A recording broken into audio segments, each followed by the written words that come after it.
আসসালামু আলাইকুম।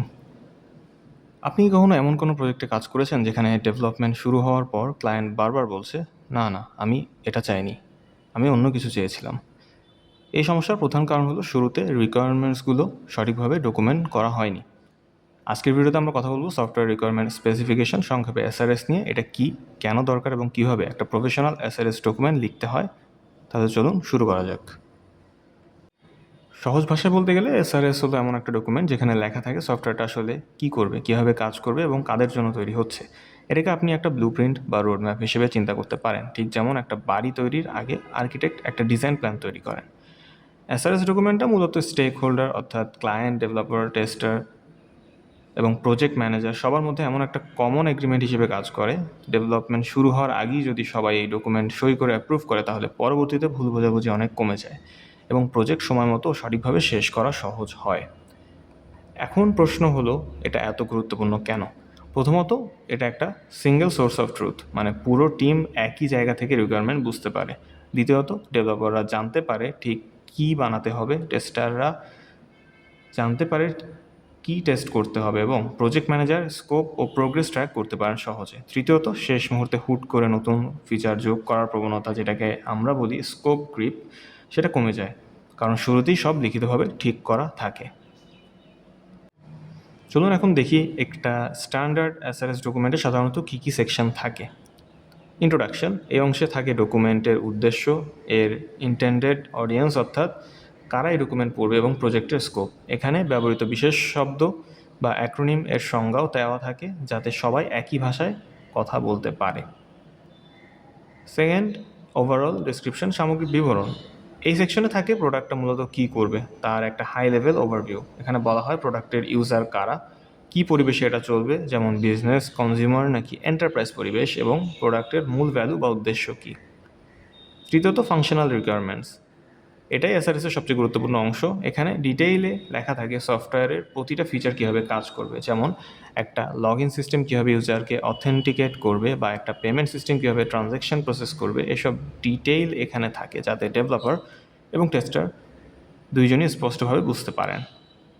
4 নম্বর হচ্ছে নন ফাংশনাল রিকোয়ারমেন্টস।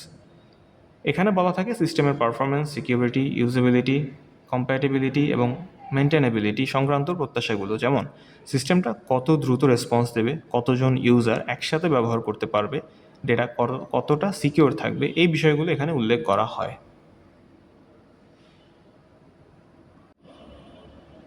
5 নম্বর রয়েছে এক্সটার্নাল ইন্টারফেস রিকোয়ারমেন্টস। এই অংশে বলা থাকে সিস্টেমটা ইউজার, হার্ডওয়্যার, অন্যান্য সফটওয়্যার এবং কমিউনিকেশন প্রোটোকলের সাথে কীভাবে ইন্টারঅ্যাক্ট করবে। এবং 6 নম্বর, ইউজ কেসেস।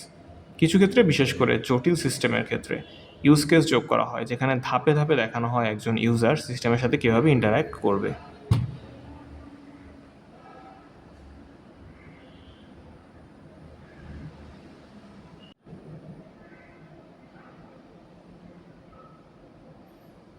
এখন চলুন কিছু প্র্যাকটিক্যাল টিপস দেখি যেগুলো একটা ভালো এসআরএস লিখতে সাহায্য করবে। প্রথমত, ভাষা যতটা সম্ভব স্পষ্ট এবং সংক্ষিপ্ত রাখুন।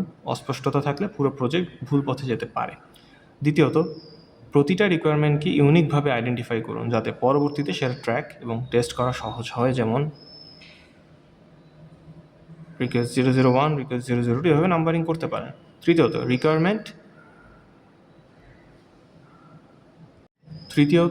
রিকোয়ারমেন্ট লেখার সময় সবসময় মাথায় রাখুন এটা মেজারেবল এবং টেস্টেবল কিনা, মানে পরবর্তীতে এটা পরীক্ষা করে যাচাই করা সম্ভব কিনা। চতুর্থত, ডকুমেন্টটা লেখার পর অবশ্যই সব স্টেক হোল্ডারদের কাছ থেকে রিভিউ এবং অ্যাপ্রুভাল নিন। এটা স্কিপ করলে পুরো ডকুমেন্টের উদ্দেশ্যই ব্যর্থ হয়ে যায়।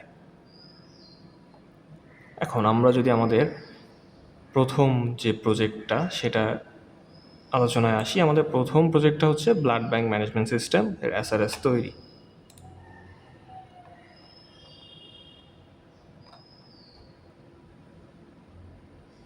এখন এই প্রজেক্টে আমাদের মেইন যে উদ্দেশ্য সেটা হচ্ছে learn to analyse software requirements and transform them into structured system modules by designing UML diagrams, entity relationship diagrams, database schemas, and system architecture.